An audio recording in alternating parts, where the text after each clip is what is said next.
Okay बच्चे, next part start करते हैं हम अब इसका।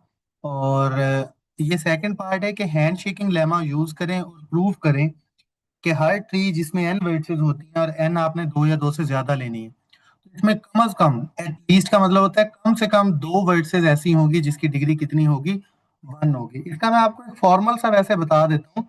इसको हम बाय कंट्राडिक्शन जो है वो प्रूव करने की कोशिश करेंगे, ठीक है। और हम सपोज करेंगे कि हमारे पास किसी ग्राफ के अंदर जो नंबर ऑफ वर्टिसेस हैं जिनकी डिग्री, दो वर्टिसेस मतलब ऐसी हैं जिनकी डिग्री जो है वो वन से ज्यादा होगी, यानी इसके हम कन्वर्स पार्ट जो है वो लेके चलेंगे।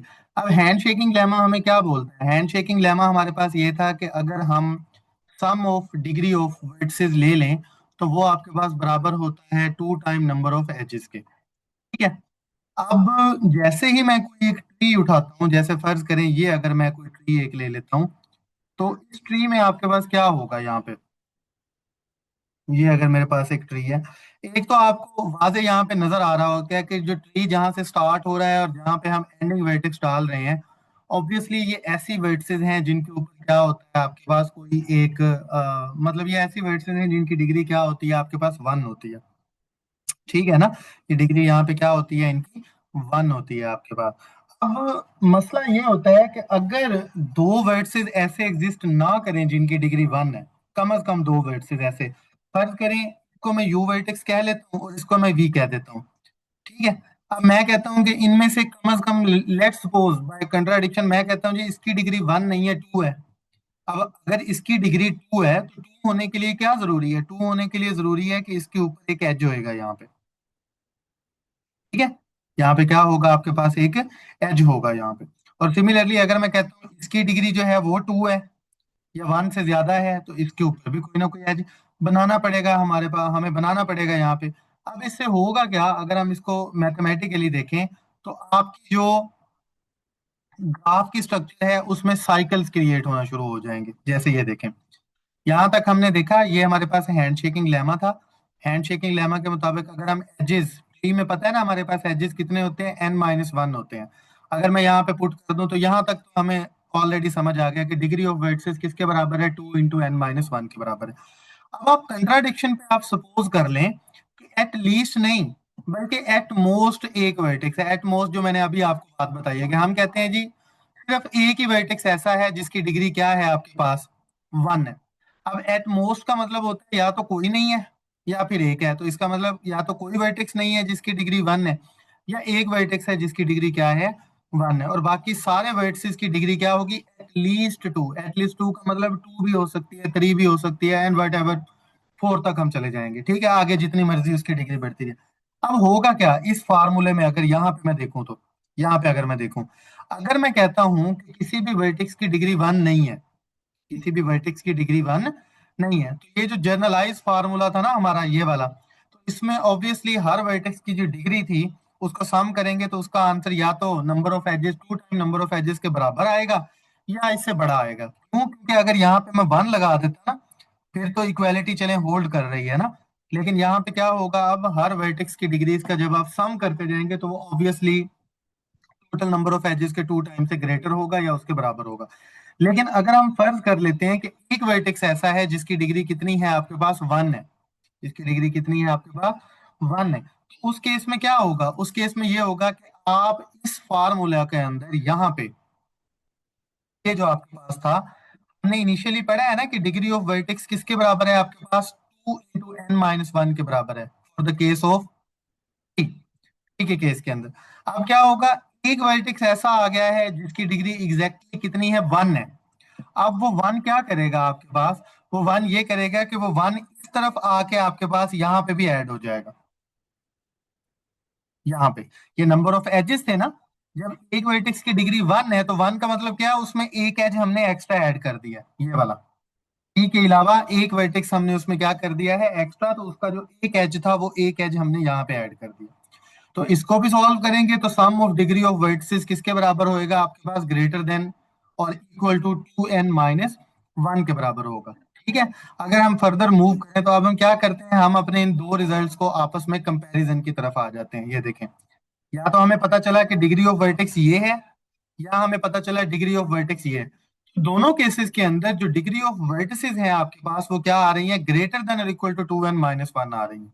और ये क्या करेगा, ये कंट्राडिक्ट करेगा। क्यों? क्योंकि जो हमारे पास होता है ना ये hand shaking lemma, hand shaking lemma हमें इनइक्वालिटी नहीं देता, बल्कि हैंड शेकिंग लेमा हमें क्या दे रहा है, इक्वालिटी दे रहा है। तो ये हैंड शेकिंग लेमा जस्टिफाइड ही नहीं हो रहा।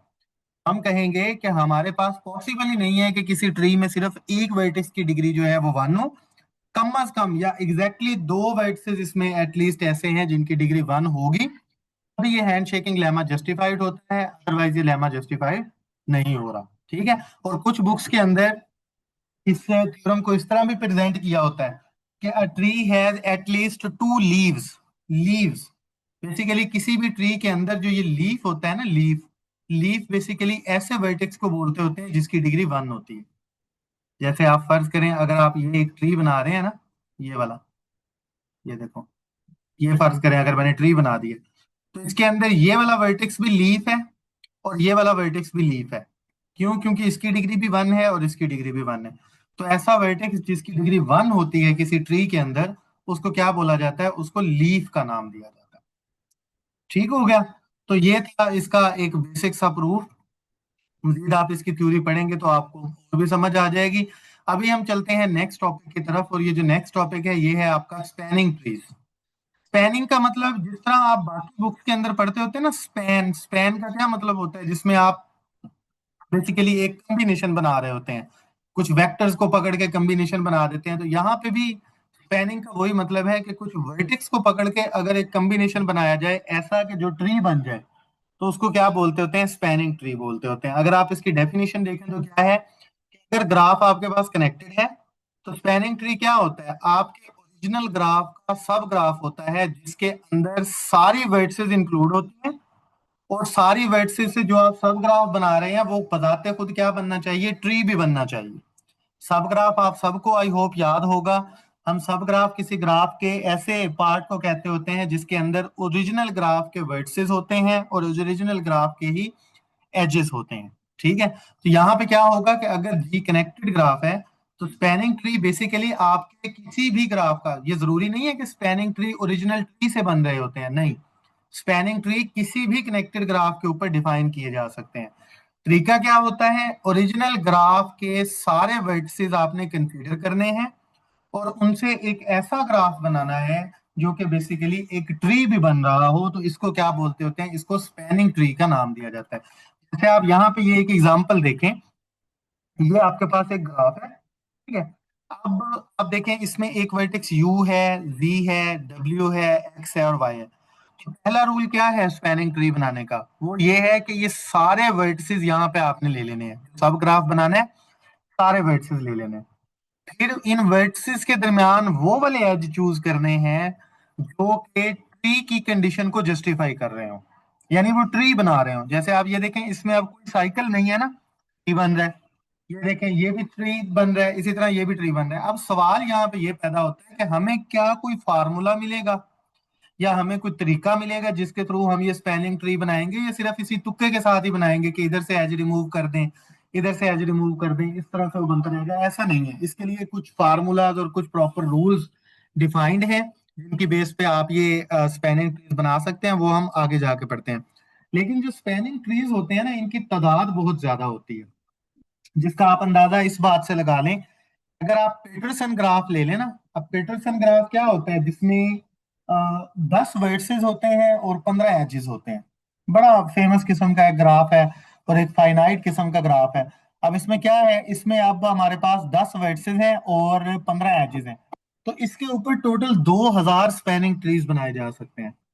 तो यहाँ से आप अंदाजा कर सकते हैं कि स्पैनिंग ट्रीज की तादाद किस तरह से रैंडमली बढ़ती है। तो हम किसी भी ग्राफ पे स्पैनिंग ट्री बनाने के लिए ये दो फार्मूलाज या दो तरीके यूज करते हैं, मेथड यूज करते हैं। इसमें से एक मेथड को कहते हैं आप बिल्डिंग अप मेथड, और दूसरे मेथड को आप कहते हैं cutting down method. Building up का मतलब है आप ओरिजिनल ग्राफ को यूज करते हुए एजेस के साथ एक ग्राफ बिल्ड करते जाएंगे, और कटिंग का मतलब है कि ओरिजिनल ग्राफ के एजेस को किसी एक प्रॉपर फार्मूला या किसी एक प्रॉपर रूल के तहत आपने रिमूव करना शुरू करना है। तो पहले हम इसकी बिल्डिंग अप मेथड पढ़ते हैं। अब बिल्डिंग अप मेथड क्या होती है, आपने अपने ग्राफ का एक एक एज कंसीडर करना है, वन बाय वन एज लेके चलने हैं, ठीक है। In select an edge of a graph one at a time in such a way that no cycles are created, यानी एजेस को इस तरह से आपने कंसीडर करना है कि कोई भी साइकिल क्रिएट ना हो रहा हो, ठीक है। और इस प्रोसेस को आप तब तक रिपीट करते जाएं जब तक कि आपके सारे के सारे वर्टिसेस कवर नहीं हो जाते, ठीक है ना। यानी एजेस, जैसे फर्ज करें अगर मैं ये यू जेड एज ले रहा हूं ना, तो फिर आपने कोशिश करनी है आप यू वाई एज ना लें। क्यों? क्योंकि यू वाई या जी वाई अगर हम ये दो एजेस कंसीडर कर लें तो एक साइकिल क्रिएट होने का खतरा है ना।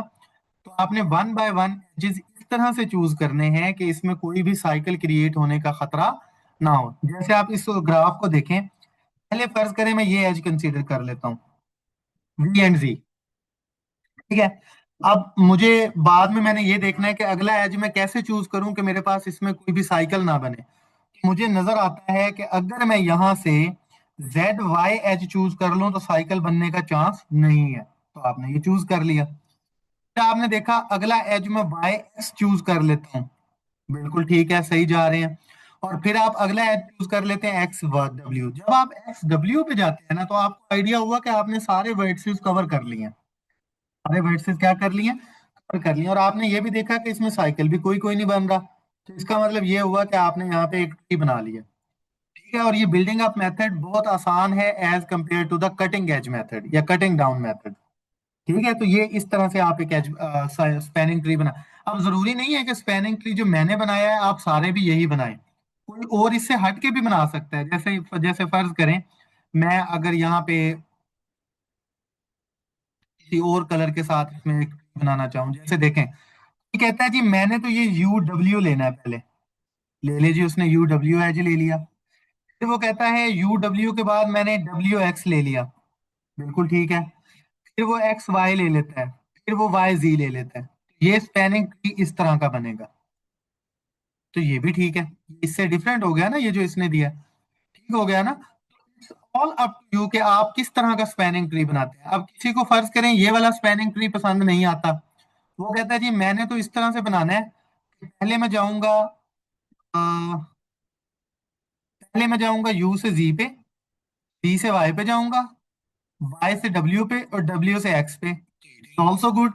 तो बहुत सारे स्पैनिंग ट्रीज बन सकते हैं, ठीक है ना। तो one by one edges choose करके अगर आप बिल्डअप मेथड के थ्रू अपना एक स्पैनिंग ट्री बनाएंगे तो ये आपके लिए बहुत आसान होगा, और इसको बनाना भी बाकियों की निस्बत आसान है। चलें इसके बाद हम नेक्स्ट पे आते हैं, कटिंग डाउन मेथड पे। बच्चे ये समझ लगी है सबको बिल्डिंग अप मेथड? अगर जी कोई सर। सवाल है तो पूछ लें वरना हम आगे चलते हैं।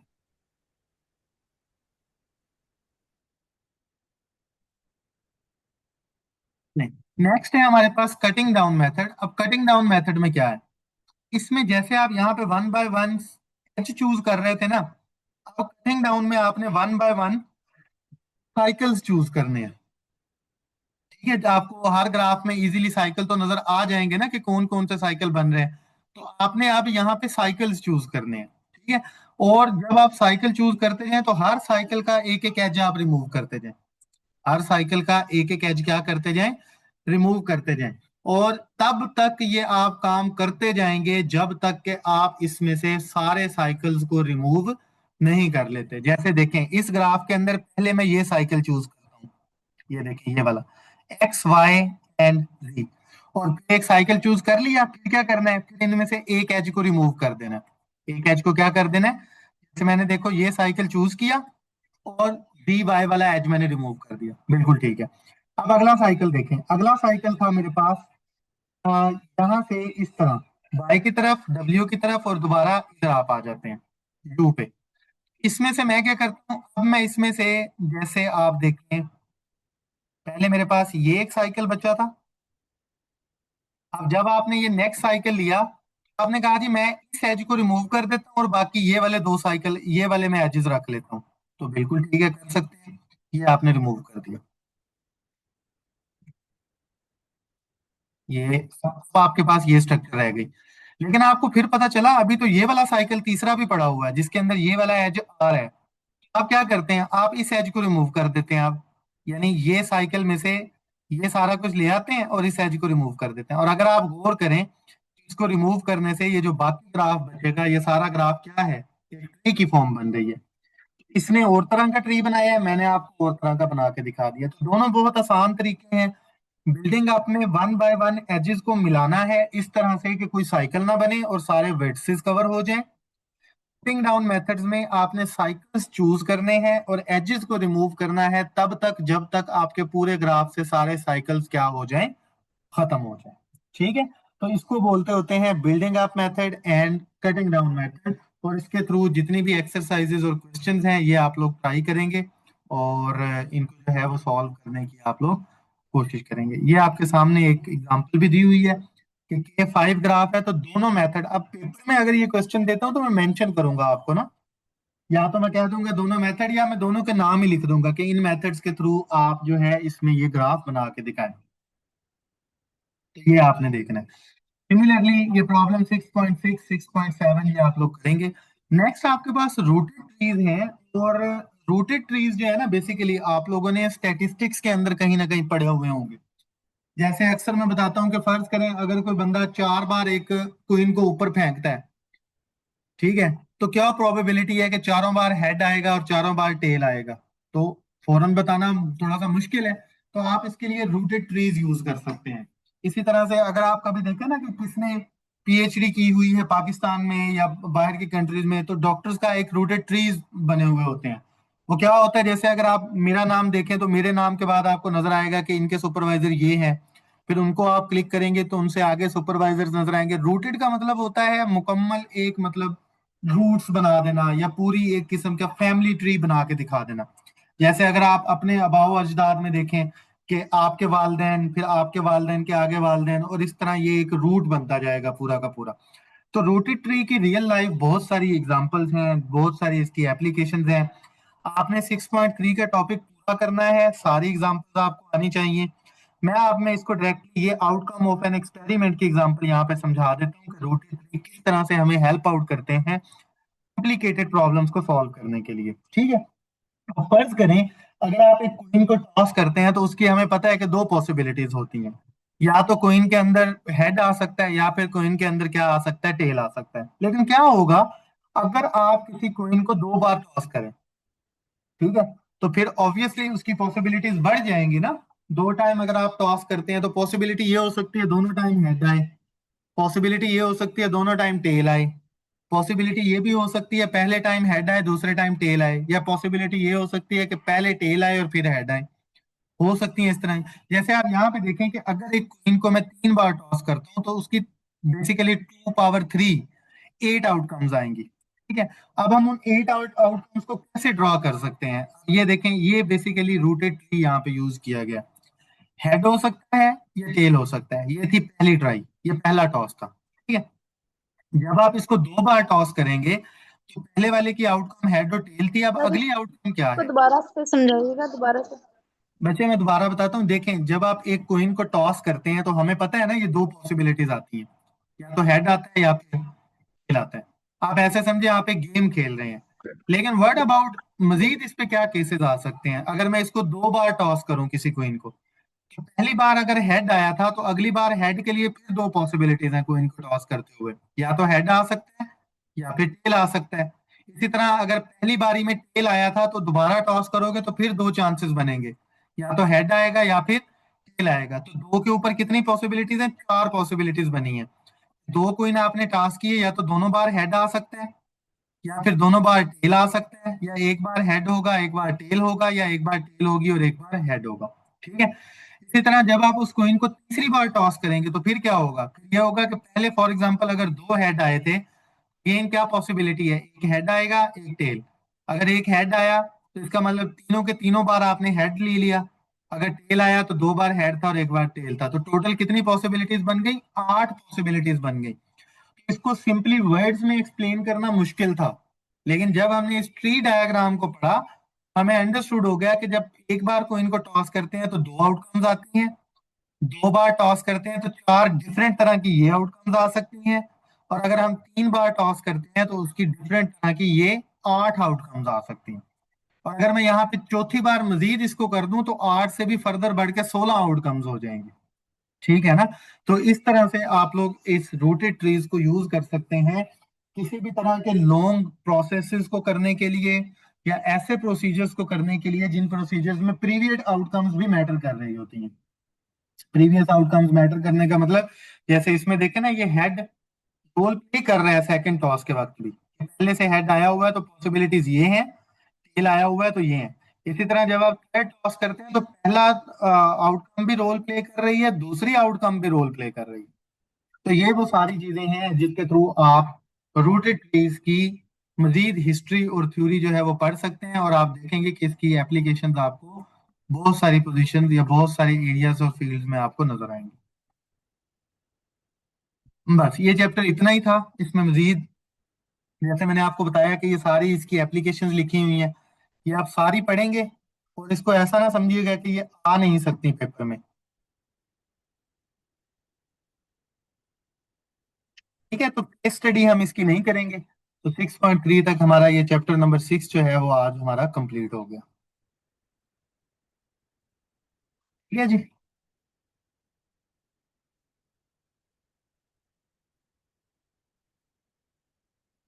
इसकी आप लोग एक्सरसाइज करेंगे अभी चैप्टर की, यहाँ रूटेड ट्रीज तक आप इसकी एक्सरसाइज करेंगे।